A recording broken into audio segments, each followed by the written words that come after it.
Some of you shouldn't be playing Week 18, but I'm here for you anyway. And even if you don't play Week 18 fantasy football, you still need to know who's in and who's out for Week 18 underdog fantasy football contest. So use the link in the live chat that I'm dropping now if you want to draft on underdog and play a Week 18 draft. Or obviously you can do the playoff fantasy football draft where you're drafting for the wild card week, the next week, and you got to strategically pick the right team that can go the distance. So whatever the case may be, Week 18, we're talking about the news. Even the news, even if you're done with fantasy football, the Week 18 news has implications, like who's going to play hard and tough this week. Will it be Bucky Irving? The answer is yes. I'll spoil it for you. So there's a chance his value goes up. Part of me doesn't want Bucky to play. Part of me doesn't know if I want Bucky to play well.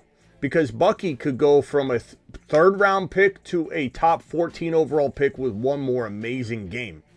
So, but then again, it's like, what happens? What are we expecting? What do we expect in the playoffs for a lot of these guys? Will they be one and done, not have a huge game and then lower their value? We're going to talk about Week 18. We're going to talk about the playoffs. We're going to talk about everything we can here on this channel. Take phone calls. The Fantasy Football Show begins right now. File in. Live from the FantasyFootballShow.com studios. It's the Fantasy Football Show. Live! Monday through Friday, 8 p.m. Eastern. Smitty is also live whenever news breaks. Okay, so the teams that have that are sitting their starters, it's not just they have nothing to play for. They're sitting their starters. Buffalo, the Rams, the Chiefs, the Eagles. So a lot of you say, I had a couple comments at the end of the channel. Not trying to shout anybody out in a negative way, but they're like, Smitty, you're not helping us for Week 18. We need to wait for a lot of the news. Like, trying to tackle Week 18 is ridiculous enough. You shouldn't be playing it.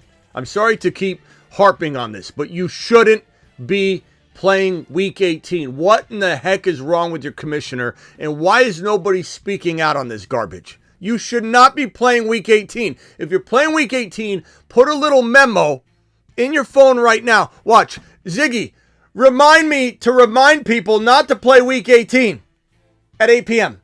When should I remind you? 8 p.m. 8 p.m. Okay, I'll create a reminder at 8 p.m. Thank you. Appreciate that. Why don't you do the same? If you play Week 18, remind yourself to remind the commissioner that he needs to stop doing what he's doing. But I'm here for you. But I can't do Week 18 content all week. No one cares in the grand scheme. Maybe 10% of people play in a screwed up league that plays Week 18, so I will cover it. I'm covering it right now. Not to mention I've opened phone lines, open super chats. You can get Week 18 help anytime you want. Like, a couple of the comments of Smitty, you're not doing much Week 18 content. You can call in anytime you want and ask me a question. You can super chat anytime you want and ask me a question. I ain't giving up on nobody's Week 18, but I'm certainly not creating 7 days of Week 18 content when 10% of you are in a ridiculous enough league to play Week 18. Rant over. ESPN plays Week 18 as no, they don't have to, Joe. You're playing in a league that does that. Week 18 does not force you to play Week 18, or ESPN does not force you to play Week 18. You can set up your playoffs however you want. Your commissioner is responsible for that, Joe, so you might want to check into that and just make sure for your own sake. I'm not yelling at you. I'm yelling at your commissioner. The teams that are sitting their starters, Buffalo, there goes Josh Allen, there goes James Cook. The Rams, there goes Kyron, Puka Nacua, Stafford, Kupp, KC, Mahomes, majority of the starters. Pacheco is not going to play. Kelsey's not going to play. We'll go over that in a minute. I don't know what wide receivers might get run out there. The teams that are in it to try and win it this week, that are going to try hard, put their best foot forward, there's still a lot of good teams at play. And all the other teams are just out of it. And, we don't know that any starters will be sat, but there are some situations like San Francisco not playing Purdy, not benching their starters like these guys are to preserve them for the playoffs. But Debo's not going to play Week 18. Brock Purdy's not going to play Week 18. There is a plethora of names we'll go through that are not going to play Week 18. AR5 is not going to play Week 18. But these guys are all fighting for, something in the playoffs, fighting to get into the playoffs in a couple cases and fighting for seeding and all that. Steelers. So you've got all of those boys. Get your Russell Wilson out there in your lineup. JD5, ballin'. McLaurin, ballin'. Ladd McConkey, ballin'. Aaron Jones, I'll get to in a second, gonna play. The Vikings, ballin'. Ravens, let's do it. Bo Nix, let it ride. Bo Nix goes for 6. Let's do it live. Green Bay Packers doing it live. Lions, Falcons, Penix Jr., London, Bijan. We got Bucky. We've got Achane and the boys. Hill should play. I got news on Hill and the Bengal stack of all stacks. People are getting burrowed left and right, and people are gonna remember it. Get burrowed. The stack above all stacks. It's time to drop the pancake emojis in the live chat. Can't imagine playing Week 18. I'm sorry to keep ridiculing Week 18, but part of the reason why I hammer it home so much and obnoxiously hit on this, like over and over, so you do something about it. Otherwise, you're flushing your money down the toilet. You have no chance of winning Week 18 off of skill. You don't. There's no strategy involved. This is garbage to play Week 18. Let's get through the news, though, and talk about what may or may not help you in this Week 18 debacle that your league mates put you in, or your commissioner. Anthony Richardson ruled out with the back. What a debacle of a season for him. We'll see what happens and what's in store for him. Maybe a team will trade for him and they want to give up and move on. Tony Pollard is very questionable, game time decision, but that doesn't mean, we got Spears gonna rock it out in this week, right? No. Spears' concussion will not play Week 18. So Spears is out. Pollard is very, very questionable. That leaves, what's his face? Who is that? Who is the, it's, I want to say Blackshear, but it's not. It's, what's the guy's name? What's the guy's motherfucking name? he's not worth starting, obviously. Why am I blanking on who the third string is? Who is it? Somebody throw it out. I know I'm gonna find it right when someone's reading it. Chestnut roasting on an open Week 18. Jack Frost nipping at your 0 points. We need Denny to roast chestnut roasting on an open fire song for us. Denny, call in. I need it live. I need it now. Malik Neighbors, guess who's playing and removed from the injury report? His name is Malik Neighbors, and he's going to absolutely ball out to increase his value into the top 8 to 12 overall walking into your 2025 seasons. McVay said Puka Nacua, Cooper Kupp, Kyron Williams will not play Week 18. Stafford going to get the rest. That's why I have this team over here. So know that. Don't be playing your Ram players. Aaron Jones says, put me in, coach. Quad removed from the injury report. The Vikings are going to play football in Week 18. They're bringing their A game. That's why they're down in this section. We've got Drake May expected to play, but there's still that questionable tag. His coach says he's going to play, but we'll see what happens on that one. Monitor the situation because it's not locked and loaded. Kamara doubtful Week 18. He's not playing. He doesn't care. Why would he want to play? Bucky Irving removed from the injury report, will play Week 18. Excited about it, but also don't really want him doing well right now. I don't want him playing bad because that could leave some kind of bad taste in the coaching staff's mouth, and then they start dividing carries. So you want him to finish. At the end of the day, you want him to finish well. And at the end of the day, we'll draft him where we got to draft him. Get buckied. Buckied. We'll draft him wherever the hell we have to draft him. Oh, Bucky. Why wouldn't we?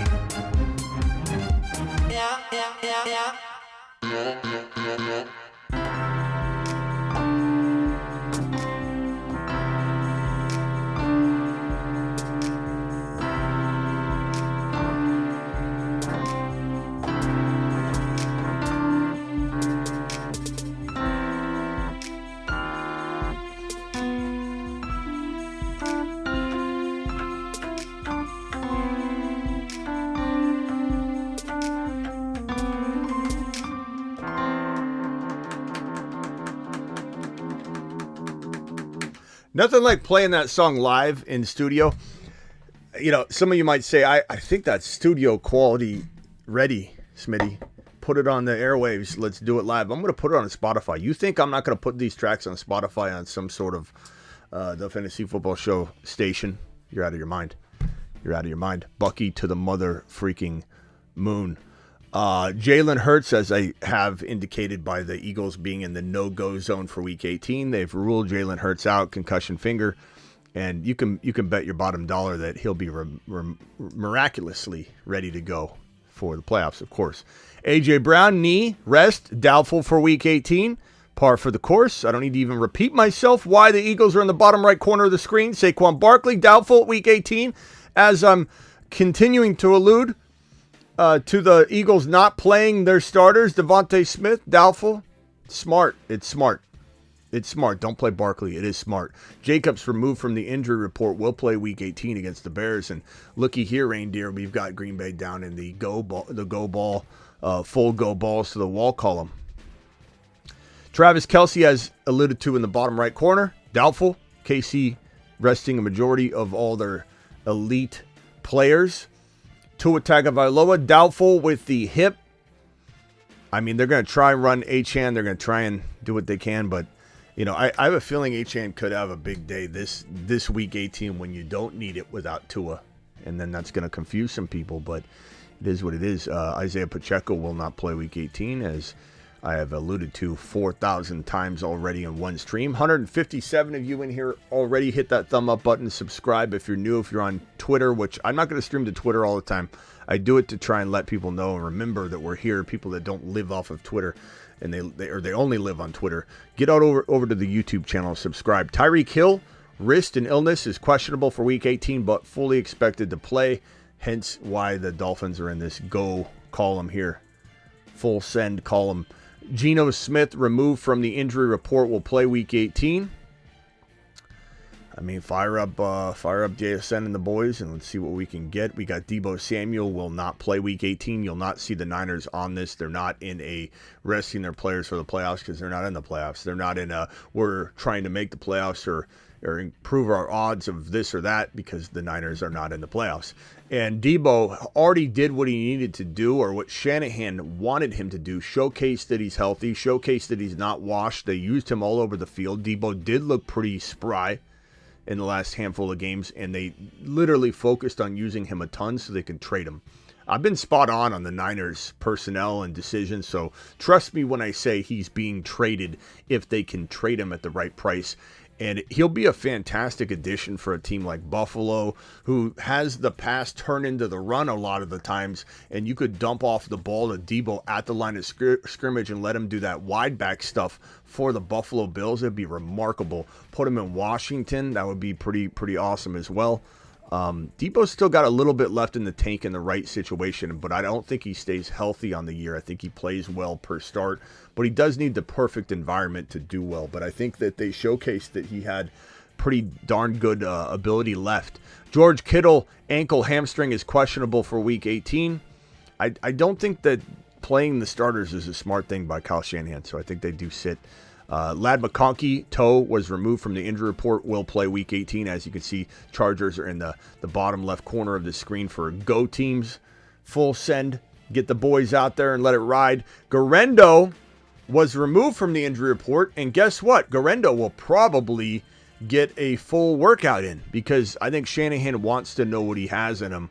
So Garendo should get utilized quite a bit in this game. So put Garendo. And I think Joshua Dobbs will keep defenses honest enough. They got to spy him and worry about where Joshua Dobbs is on the field. Like put a player literally spying the man. And Garendo might have some room to run. Garendo is a pretty damn good play this week. Although he could drop a horrible, game just as easily because the line's banged up and Shanahan is Shanahan. Chase Brown reports are that his ankle is very sore and he needs to improve greatly to be able to play Week 18. This is the bad news. This is the news that we didn't want to hear.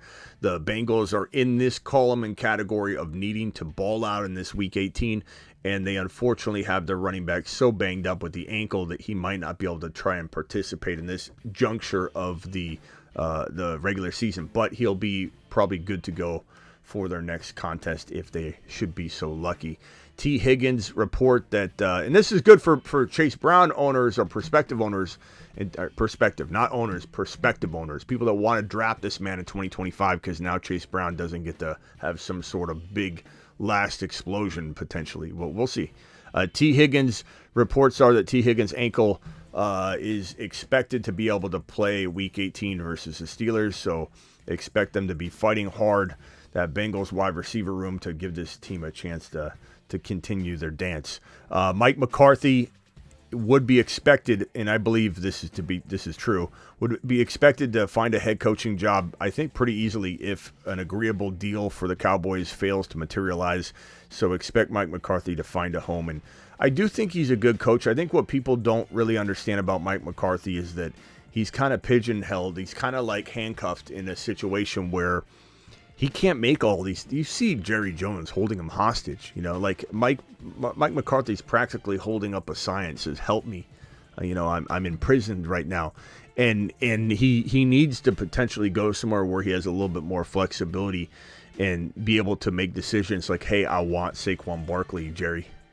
hey, I want Derrick Henry, Jerry. Hey, Jerry, can we get Jacobs at least? Can we get the third guy? Oh, no. Okay, Can we draft a running back, Jerry? Oh, no, we can't draft a running back, Jerry. Jerry has completely, handcuffed him in a way. I do hope he stays because he's a good fit for Dak. He's a good fit for CeeDee Lamb. I don't want the Cowboys to lean toward a more balanced approach. They had warned that they could do that this season, and then they strayed away from it when it didn't work. So, yeah, I mean, Lamb to me with McCarthy's better than Lamb without McCarthy. But it does depend on who they get in there. You know what I mean? Like if Ben Johnson went there, I'd be totally ecstatic about that. Plus, he probably filled that running back void pretty quickly with somebody exciting like Genty. Move up, draft Genty, and turn CeeDee Lamb and Dak into the Detroit Lions. So Ben Johnson, offensive coordinator in Detroit, would be a good fit in Dallas, but we'll see what happens. Appreciate you all being here. Thank you for the super chats. I've got a couple super chats in waiting. This one's from Dan. Dan says, Week 18 sucks. I'm in one now for the championship. Make a change next year, Dan. Though there's no excuse for coming back next year and playing in this. Question two. Running backs. What's question one? I'm in one now. Question. Sorry, question. Two running backs. Defense starting. Oh, definitely starting. Your abbreviations are throwing me off. Definitely starting Taylor. I have Achane, Carter, Warren, and Tracy. I'm going Achane. I think Tracy's, maybe it's tough to say. I couldn't sit Achane. I know what Achane did last week. I know what people are going to tell you. Hey, Smitty, haven't you known that without Tua he can't play? I'm not taking the chance that this is a week he goes in as 200 on the ground. I'm just not doing it. Achane's a phenomenal player. He's not a gadget player. He's not a system running back like some haters are going to say. I'm starting Achane. I appreciate your super chat. Thielen, McMillan, or Downs this week. You can't, assuming that.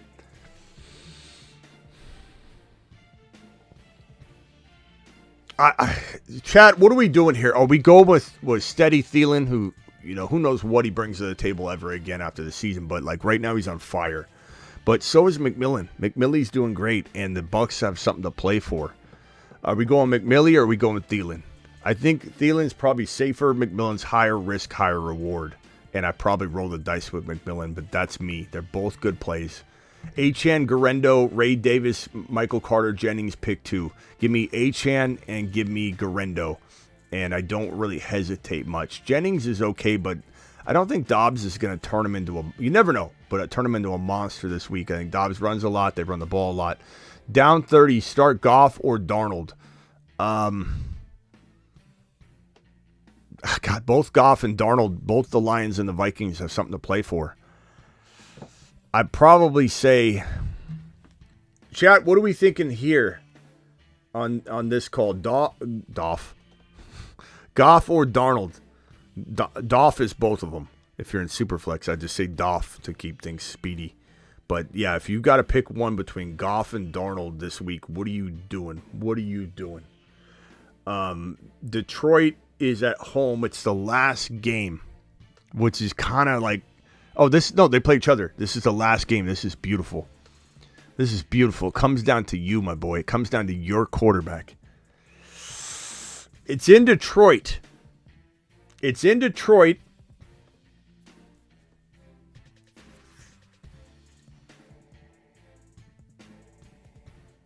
I don't know on this one. The chat is saying Goff. JMO going off. Down 30. Goff.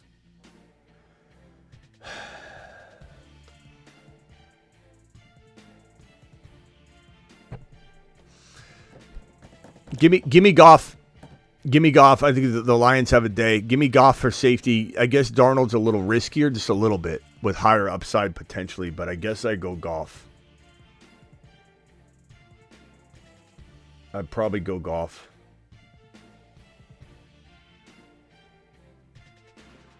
Okay. Thank you, Corey, for the super chat, my boy.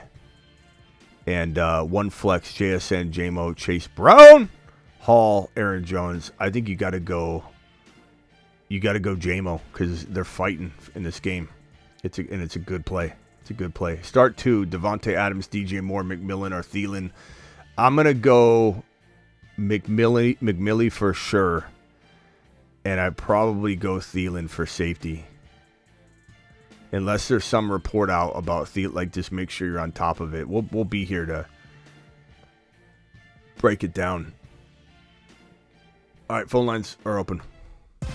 Call into the show. Call into the show. Dial in. Appreciate you all. We'll be back tonight too, by the way. Not that we're ending the show right now, but we'll be back tonight to do some I don't know, something. Whether it's this is the potential draft order as of right now, by the way, which is on screen from last night's show. Adrian, you're live. What can I do for you, Adrian? What's up, Smitty? What's up? So, pretty much since I lost my starters this week for running backs, I'm stuck between choosing 4 running backs. And I have Michael Carter, Garendo, Khalil Herbert, and I have HN, but I'm not sure if I really want to start him. You only need one? I need 2. Oh, HN and Garendo. I don't even hesitate. Are you really going to start? I'm not saying Khalil Herbert can't have 100 yards and a touchdown, but you really going to sit HN in the championship game over Khalil Herbert? I couldn't. What about Carter? No, I can't. I mean, anything could happen, bro. Trust your gut. I mean, could Carter outscore HN? Absolutely. But I'm not sitting HN for those options. I'm just not. He's still an elite player that can catch 7 balls for 80 yards and a touchdown at any moment. I couldn't sit him. I just can't. And you guys got to. I know I keep saying it. I'm saying it so you remember. There's too many people that call into this channel and tell me I know we're playing week 18. You do nothing about it. Then the next year you play week 18 again. Like why? What's your commissioner's reasoning for playing week 18 year after year after year? What is his rationale? Has he said anything? Like why is it not being changed? I'm just curious. I would love to know some rationale. In my league, he did 2 weeks for every round for playoffs. So like 16, 17, 15, 16, 17. I know, yeah, but why does he think it's a good idea? I mean, why isn't anybody in an uproar? I mean, you guys are giving this man or your treasurer $50 or $100 entry fee, and you're saying, "Here, take care of this. I'll be back for it." Not because I guess my starters won't be playing week 18. Here, let me give you $100, and then later on you can flush it down the toilet for me. Or hey, I'll give you $100, then we'll all roll dice for who wins the money at the end of the day. That's what you're doing. You're playing in a league where you're putting in $100 in, then you're playing old maid to find out who's won or lost. I wouldn't even hesitate on Garendo and HN. It's not even close for me. Anything can happen. Right. That argument stands, of course. Anything can motherfreaking happen, bro. Khalil Herbert could go out there and explode. Carter could have 100 yards, and we're like, well, it's kind of a nice little game he had there. It certainly could have happened, but you got 2 pretty damn good players, bro, that actually should be playing pretty well. That are getting volume at least. All right, cool. And what about Kyler and Herbert? between one of them. I mean, I'm playing the guy that's fighting for something. Give me Herbert all day long, all day, because as I've alluded to here, these guys are fighting for something, and so the Chargers are on this side. Cardinals aren't fighting for anything. You don't know what's going to happen. I'm not saying Kyler can't do anything or play tough. He said he's going to fight in Week 18, and sometimes Week 18 allows for some garbage play. And it can be, especially if the Niners are sitting Purdy but I don't trust Kyler. Not when Herbert's going out there to ball, bro. Lad's off the injury report, ready to play. Like, come on. Yeah. And I see he has a lot of incentives, but I'm not even sure he's going to get them from Murray. I mean, trust your gut. All right, got to go, bro. Last one. All right. Last one. Okay. For my flex, do I choose Thielen or McMillan? J-Mo. I do have Mike Evans, but J-Mo. Mike Evans. Why? I have Mike Evans as my. Well, I have him as my he's starting receivers, but for my flex, I have McMillan. Well, Thielen, you are J-Mo. McSitton. You are trying to sit Achane though. So I didn't know if you were trying to sit Mike Evans as well. Yeah, I'm going J-Mo. All right, cool. All right, bro. Later. Next up would be Jordan Blue from Dallas. My boy, Jordan, what can I do for you, pal? What's up, Smitty? What's up? Appreciate everything all year, man. I won my regular leagues that we played through Week 17, but I appreciate you being here. For the one league, I have a Week 18 game, man. Thank you so much. Yeah, and lucky Penix. I go Penix Jr., bro, over Flacco and Bryce Young and Gino. Okay, go ahead, bro. I'm sorry. What can I do for you? This week, you mentioned that Geno Smith was healthy. I'm going to play JSN this week. But how are we feeling, Charbonnet or Achane? Cracking open a bottle of Charbonnet, or? I mean, that one's debatable for sure. Let me just check. Let me just check Zach Charbonnet real quickly and just see.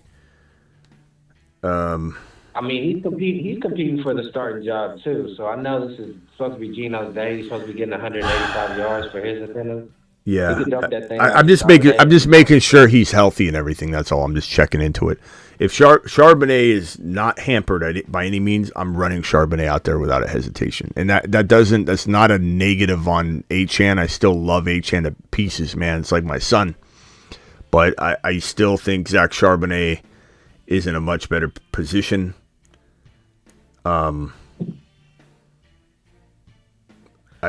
think.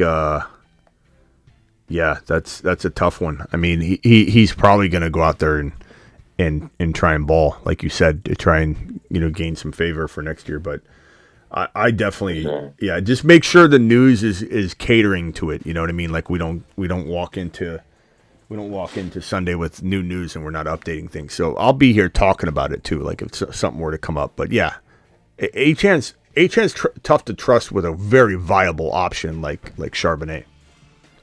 Right. I'm feeling Charbonnet a lot more than Achane. And then one more question. Are we feeling J-Mo or Cortland Sutton? I've got a lot to play for this weekend. I don't want to say this in a way that sounds disrespectful to Cortland Sutton, because Cortland Sutton could absolutely beat J-Mo out. Sutton continues to do well. Like if my life was on the line and I had like a split second to, someone said, who scores a touchdown next week or who catches a touchdown, I might yell Sutton out before I have a chance to even think of anything. I'd just be like, the Sutton! Sutton! Do it live! But I think J-Mo's probably my pick. But it's certainly closer than we want to probably admit. But J-Mo's been on fire. He's looking great. St. Brown is always going to be the focal point of a defense, bro. J-Mo's going to continue to excel in those situations. I love what J-Mo's doing right now. J-Mo for me, but it's really close. I wouldn't fault you for going, either team, because as I keep saying, Denver's got something to play for. The Lions got something to play for. That game is at home in Detroit. I just like the way it feels. I think they're gonna ball out and air it out. So that's kind of my thinking, bro.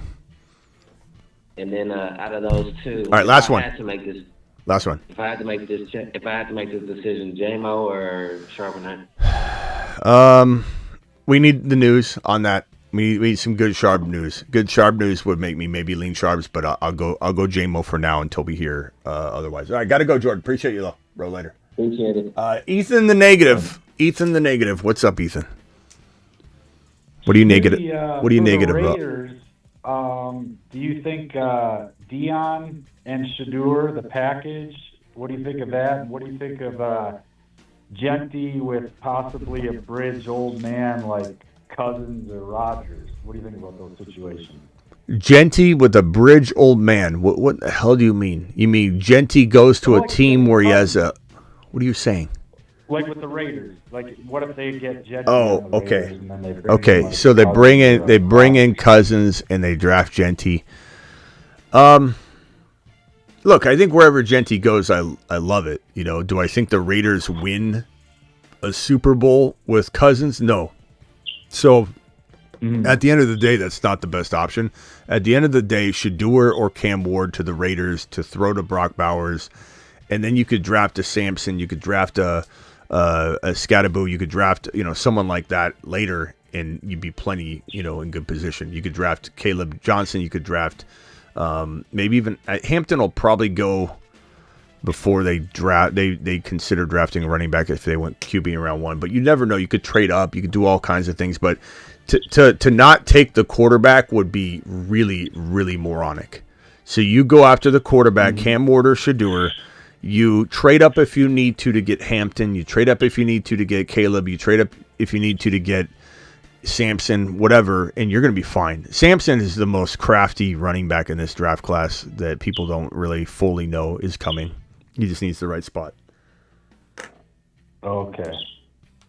And when's the Scatabo animation coming? Soon. All right. All right, later, Ethan. Travis, you're live.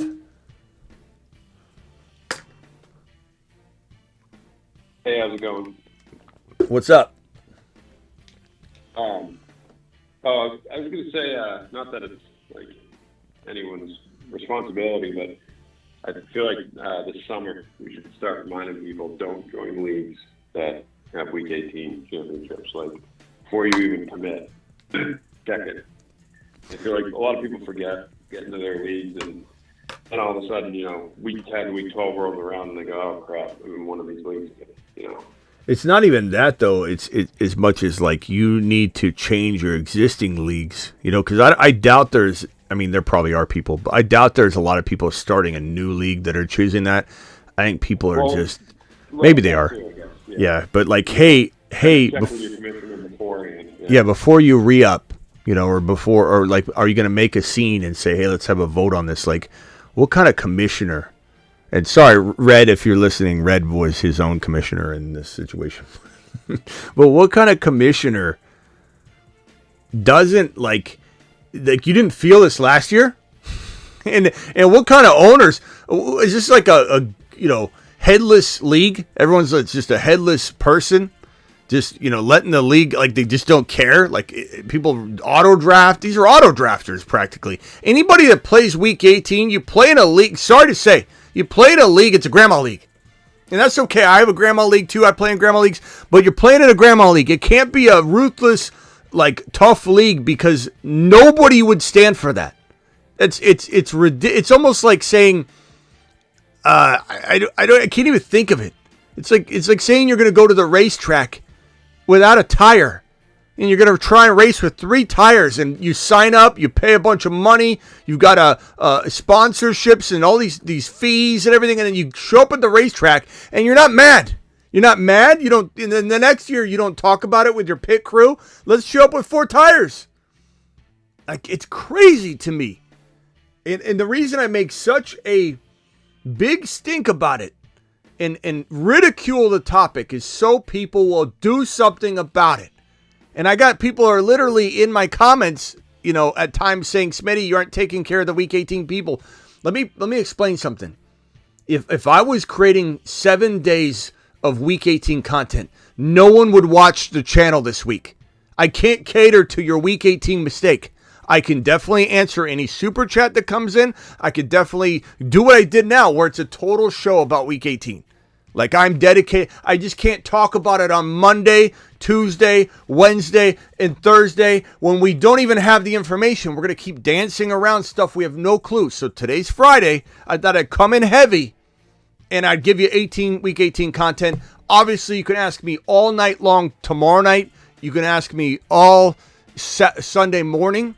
Like, we'll be covering Week 18, but if you think I'm going to do Week 18 starts, Week 18 waivers, Week 18 all week long when 10%, 5% of the population is playing Week 18, you're out of your mind. This is a lesson. This is a lesson. Change your damn league playoffs.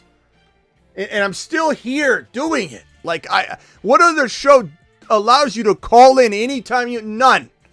So you got more Week 18 access on this channel than you do anywhere, but some people are complaining. It's wild. Yeah, and like you said, I mean, up until today, it was hard to make any of these, and it's still even hard to make any of these, like, 50-50 type calls or calls because of the injuries and team setting, all that. So, yeah. And I truly still want to help my Week 18 people. I'm not shutting the door. I'm just telling people on Monday. I don't know. Like, we're not going to have a Week 18 conversation right now as we're combing through the likelihood of this, and this. Like, a lot of that stuff's still, like, kind of coming out in a sense. Why is my mic so hopped up? I apologize. I somehow turned the mic all the way up this whole show. Guys, you might have to increase the volume as I lower this down. Good Lord, I've been screaming I scream anyway, but I've been screaming the whole show, and I've had it redlining the entire time. I don't know how that happened. I'm sorry about that. Mic is turned down to normal volume. You can put it to whatever you normally have it at. Jeez. I must every once in a while I update something and like some setting like that happens and whatever, my bad. But anyway, I mean, that's the part that's frustrating is like I'm still here helping people and I have open phone line. Anybody can super chat a week. I'm not going to deny a Week 18 question in a super chat, and not that everybody has to do a super chat to get help in Week 18. You can call in. I answer as many comments as I can, but there's no sense in giving somebody Monday, Tuesday, Wednesday, Thursday, Week 18 advice. We're here. It's Friday. We're doing it. I think I mapped it out as best as I could. And, I think everybody that didn't have a clue now should know everything they need to know. We'll monitor guys like Nico Collins. I think he's fine. Let's see here. Make sure. Let's see here. I think he's gonna play. I don't know. We'll have to see. Anybody? Oh, you got anything else, Travis? What do you think about like this? This is a topic that I think was kind of fun. What do you think happens? Like, let me give you a scenario. Bucky has a mediocre day in Week 18. The Bucks make the play, or they're in the playoffs, and obviously, and they lose first game. Bucky has a pretty decent, like 80 total yards, 3 catches for 18 yards. Where does his ADP go there versus if he, let's say, the Bucks lose in the playoffs, one and done, and he has 150 total yards and a touchdown? Like, this is the funny thing is I have a couple know-it-all Noahs in the comments that are like, Smitty thinks Bucky's gonna, I love Smitty and all. This is one of the comments. I love Smitty and all, but he thinks Bucky's gonna be a 3rd or 4th round pick. I didn't say that. I said that the ending, how things turn out, could make Bucky a 3rd to 4th round bookend, potentially, or near the bottom of round 3 if he has 2 very bad games, and Rachaad White has 2 touchdowns in those 2 games, and people are like, what the hell's going on? And so that can definitely impact it. But if he has 150 yards, or if the season ended today for him, he probably goes in round 2. Everything depends on how he finishes. But what do you think happens to his ADP if he doesn't finish on a high note at all? I think no matter what, he's a third-round pick. I Yeah. think the hype is built enough, and I think enough people have turned on Rachaad White because some people were high on him and we liked him and stuff, but enough people have turned on that to say, oh, he's not the guy anymore, and Bucky's hype is where I don't think he's going to even fall. At the most, like mid-third. Yeah, mid-third probably feels about right. I think bookend 3-4 is probably going to be tougher, but you never know. Like if Rachaad White tore it up, and he didn't, then I think see people freaking out a little bit real quickly. But I think if I think even if they missed the playoffs, like by some freak thing where they lost somehow, but he still went off. Even if they miss the playoffs, I think he's jumping into the second round. People also need to remember there's going to be enough people taking him in the back end of the. There's going to be people taking him in the back end of the first. Yeah, people also need to remember. Like, look at this. Bucky is a third, fourth round guy. Like, there are still people that doubt him. No offense, Fire. Not to use you as an example, but I think a lot of people sometimes think like everyone feels Bucky's as good as we think he is, and not everybody feels that way. Like, we think of him as a whole different level. There are going to be people that like him for sure. And all it takes is one player, one fantasy owner to draft him at 19, and then it doesn't matter what his ADP is. I will say this. If Bucky has a fire finish, let's say he has 150 yards and a touchdown on his final hurrah, even if they're one and done in the playoffs, Bucky goes at between 14 and 18 overall. Like right. that's my point. That's my point. That's my greater point with this conversation. And people in the comments be like, "He's crazy. Smitty's crazy, thinking he's going to be a third rounder." Are you listening to a word I'm saying? I feel myself yelling a lot. I feel like people don't listen. They don't watch the full show, or they don't listen. Everything's volatile to a finish. How a player finishes. If Achane has a 200-yard game and a touchdown, and the Dolphins, don't go anywhere, obviously. Let's say he still has that type of finish. Guess what Achane is next year? A second rounder. Locked. If Neighbors has 150 yards and a touchdown to close out the season in week 18, guess who's going in the first round locked? At least at 11 or 12 overall. Neighbors. How players finish will determine a lot.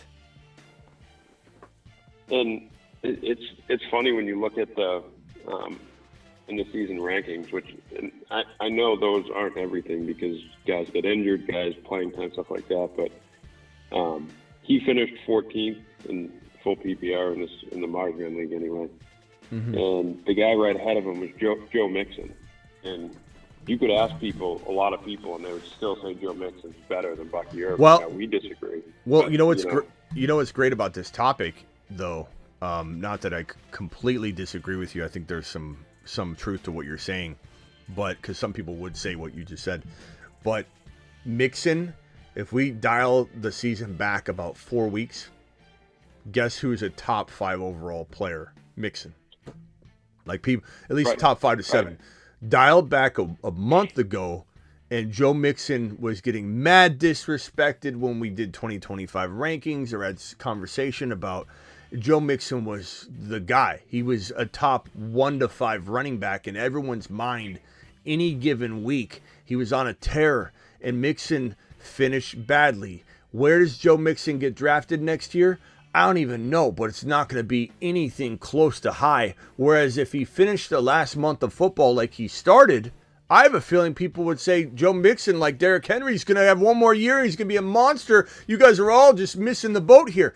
That's my point of the Bucky Irving conversation, is that we might get lucky. We like Bucky in the top 12. Like, I'll take Bucky. Don't tell anybody. I'd take Bucky at 13 overall. I'd take Bucky at 13 overall. I wouldn't even hesitate. Not in every league, but I would take Bucky at 13. But we have to remember what just happened to Neighbors. People are going to be fickle to that. And people are very reactive Rodgers out there. If Neighbors goes out and has 150 and a touch, he will be a first-round pick. If I'm trying to think of even other examples, like if McMillan goes out and has a very bad week, 18, and then let's say the Bucs are one and done, and he has just a bland, playoff game, guess who's going to be undervalued again? Yeah. Who's going to be undervalued? McMillan. People will run away from him to a degree. If he finishes the year with 100 yards and a touchdown in the playoffs in a one and done situation, he's going to be a monster ADP wise. Everything, people are so fickle, it makes me laugh. What have you done for me lately? Yeah. Bucky's either number 14 or 13 overall, or he could be in the late 20s. No hesitation that his range is that big in my mind, just because of how fickle Freddies are out there. I love it. It makes me smile. It makes me smile. But Bucky reminds me. Bucky reminds me of. God, we've said it before. Like there's a combination of players. It's kind of like he reminds me of Breece Hall mixed with Jahmyr Gibbs, I think is what I settled on. It's like a Breece Hall versus Jahmyr Gibbs. Just the way he navigates and catches the football kind of reminds me of Breece Hall, how he receives the ball. And how he runs the ball reminds me of a combo. He's not quite Gibbs. Gibbs is like just so much more electric than anybody really in the league. But that doesn't mean you can't score as many fantasy points. Like, this guy reminds me of, in a way, a little bit of Kamara, I guess, as well. But, man, Bucky's got... I love Fragile Freddies. I love Reactive Rogers. I love Freak Out Phils. Bucky, hopefully Bucky does well enough that he doesn't cause some sort of question in the Tampa Bay coaching staff's mind, but that I don't want him to have 150 yards and a touchdown to close the year at the same time. But I'd rather him do well than not do well, so we'll root for him. But I mean, I like him a lot. I'm going to be torn though if he's in that. I may not have him on a ton of teams, I guess, if he's getting into that 13, 14 range, I guess. Not because I doubt him, but because it'll depend on who's around him. Yeah, I think. It's a long time till the season starts, but I think the higher he goes naturally, the less teams he should be on. That's kind of the way you should be as a manager. Bowers, like you were talking about with Bowers. Bowers is a perfect example. So if you're getting Bucky at this 2-3 turn, then I would have Bucky in probably 45% of my leagues. If Bucky is going in the second round, let's say at 2.3, that's where Bucky's going, I will own him.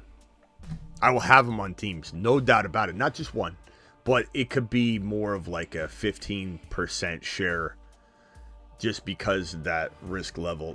The higher he goes, the more you should dial it back. But that's it. I mean,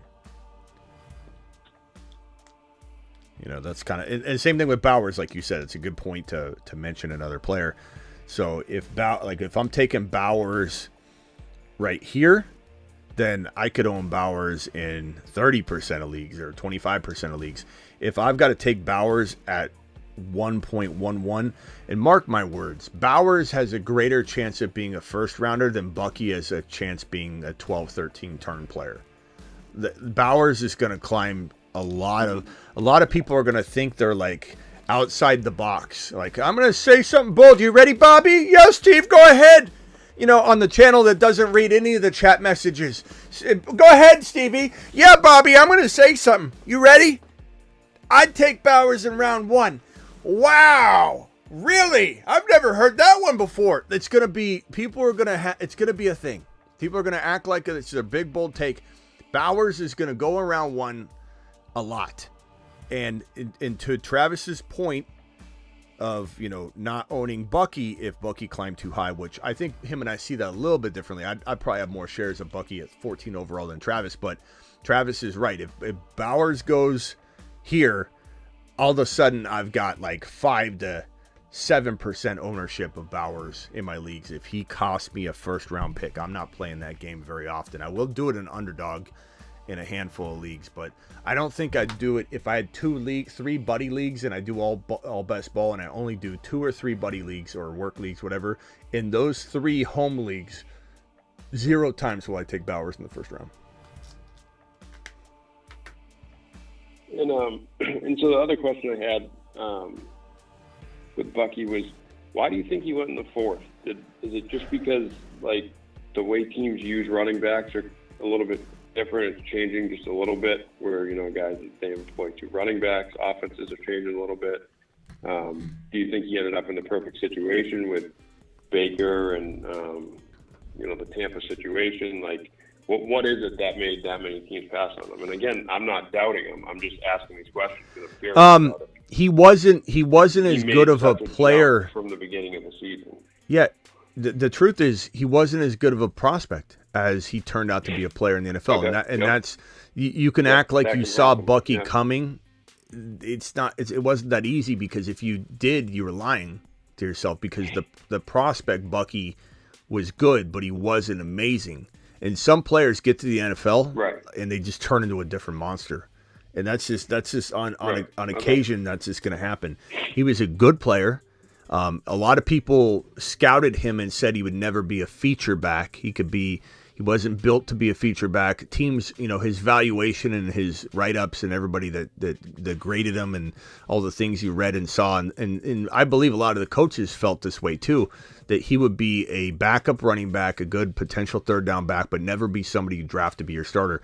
And even if we disagreed with that, it's still, that what teams think matter. Because if a team drafts him and doesn't want to ever start him, then guess what? Like, it doesn't matter what you or I think. So you had to almost account for the coaching and general thinking around this kid from the NFL perspective, and it definitely didn't feel like he was going to be drafted to start for a team. Then you mix in the wonderful situation. Then you mix in a coach that will give him a chance and believe in him. Like, all those things have to happen. Like I give my example of Kurt Warner. Kurt Warner would have failed anywhere, and he already did. He failed out of the NFL. He made a team that got cut, and then Vermeil kept him around. And his multiple chances in the NFL wasn't one chance. He had to try and climb back onto a roster, and if he didn't climb onto that specific roster, we would never know who Kurt Warner is. He would not have climbed. Like some people say, but the talent would have. No, the talent wouldn't have eventually shined because he was already out of the league. And he was older, and it was his last shot. Vermeil gave him his last shot. So to answer your question, Tampa Bay is just the perfect fit.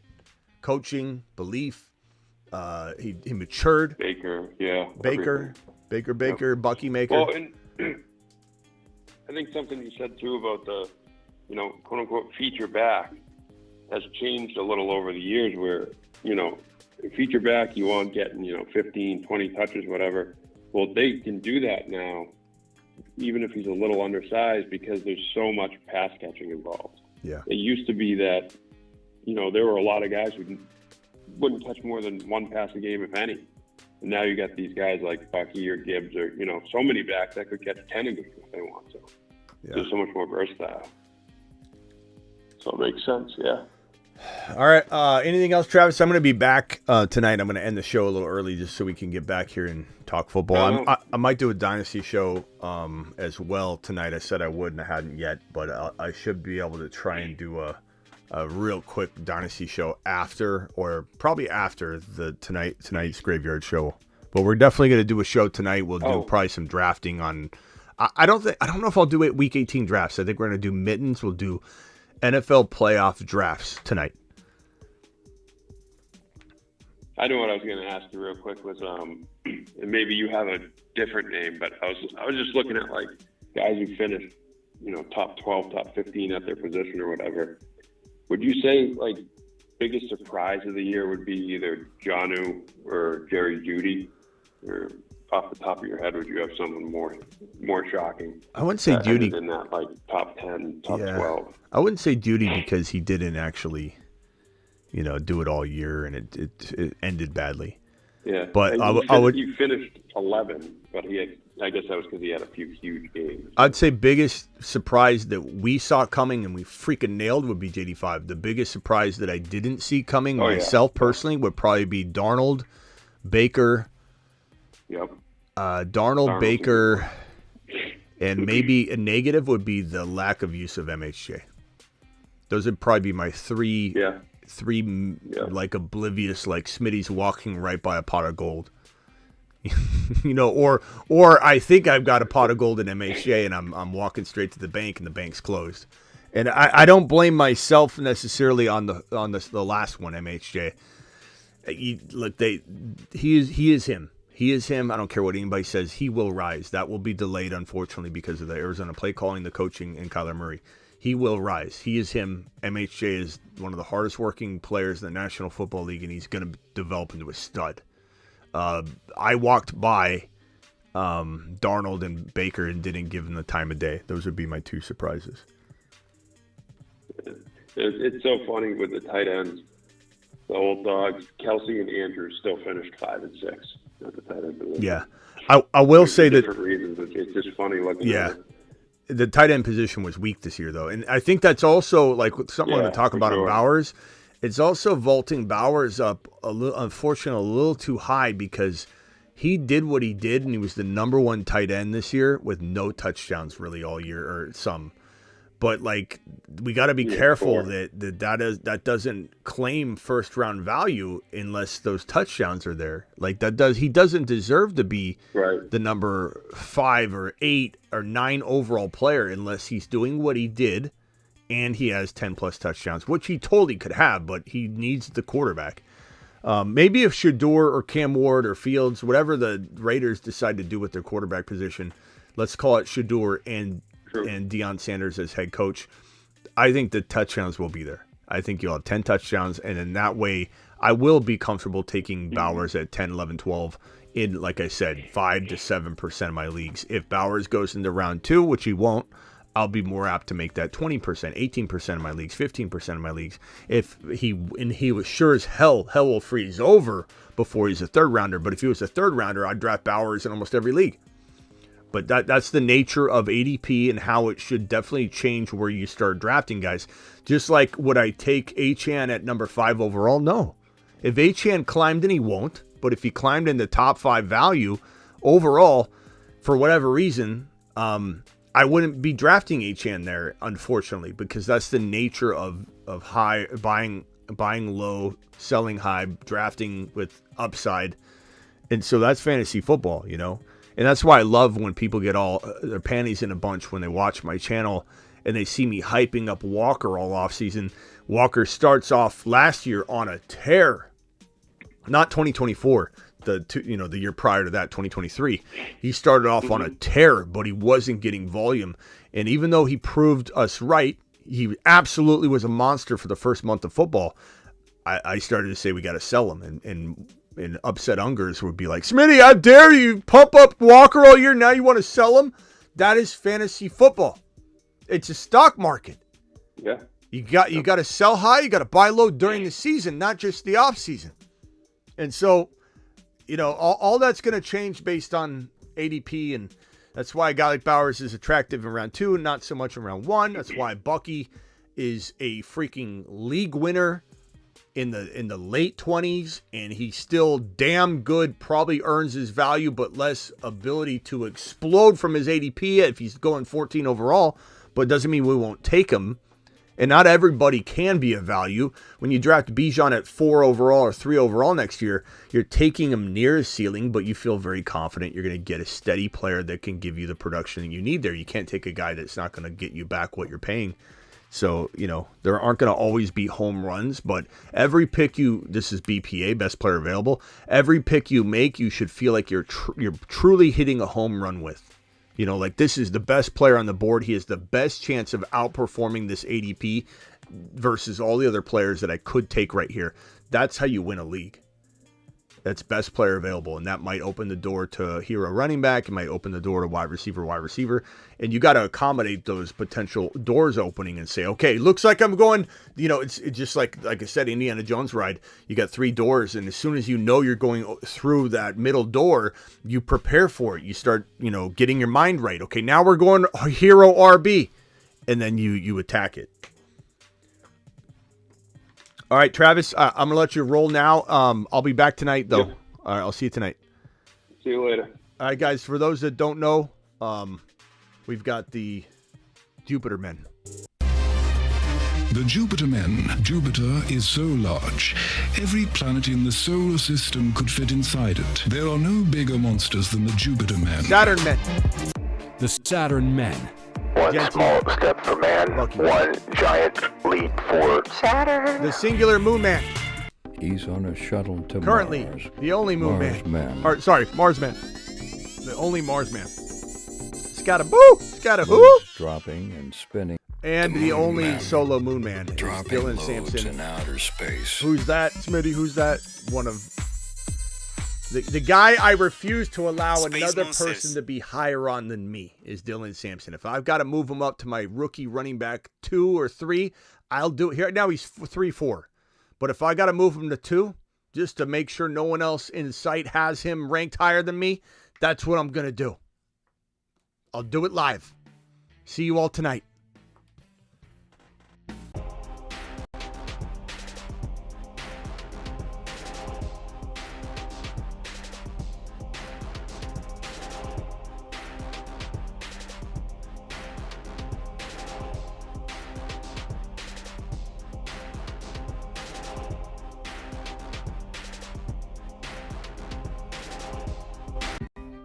Take a lap. Don't come back. You're a Kyron hater. You're an HN instigator. Your mama never taught you how to be anything but AC Slater. And even if you want to pretend you like Kyron Williams now, he's never gonna love you back, so he won't turn no frowns upside down. Maybe you never had a papa, and that's okay, because I could be your daddy. Your mama never minded, so let's just be a big family. Kyron, HN, Bijan, Chase Brown. Look, there's another touchdown. If I'm gonna be your papa, you better get going. Take your lap and run it hard. And throw a little wave as you run down Smitty Boulevard.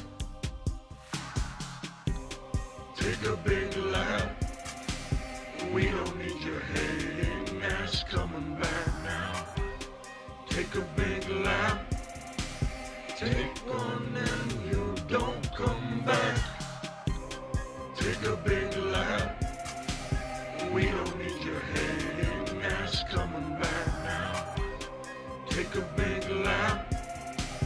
Take one and you don't come back. Take a big lap. We don't need your hating ass coming back now. Take a big lap. Take one and you don't come back.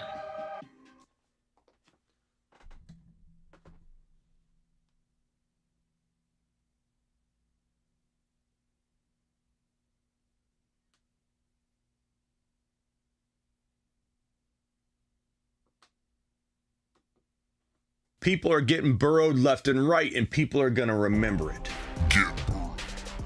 Capper, hey Smitty, got a late super chat during the calls before you left. I don't see it, bro. I don't see your super chat. I'm looking at him now. There's no Capper super chat. All right, see you all tonight. Send one tonight, Capper, and I'll hit you up. I'll take care of you. Appreciate you. See you all later.